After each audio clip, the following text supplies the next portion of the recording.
আমার কথাটা বিশ্বাস হইল না আপনাদের? তো বিশ্বাস না হলে একটু দেখিয়ে দিই।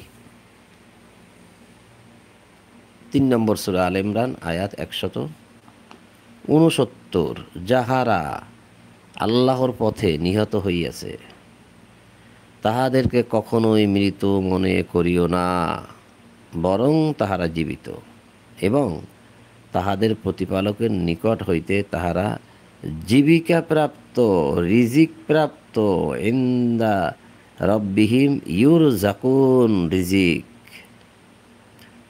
তাদেরকে মৃত মনে করিও না, বরং তাহারা জীবিত। মানুষ জীবিত থাকলে তার খাওয়ার প্রয়োজন হয়, তাই আল্লাহ বলছে তারা রিজিক প্রাপ্ত। তাহলে যারা এখানে আল্লাহর রাস্তায় মরেছে, তারা চলে গেছে আল্লাহর কাছে, তারা জীবিত, তাদেরকে খাওয়া দেওয়া হয়, তার মানে জান্নাত চলমান।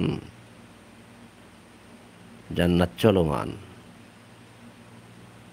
আপনি মরবেন, বিচার হবে, তারপরে জান্নাতে যাবেন। আল্লাহ এই আয়াতে আল্লাহ প্রমাণ করতেছেন যে জান্নাত চলমান।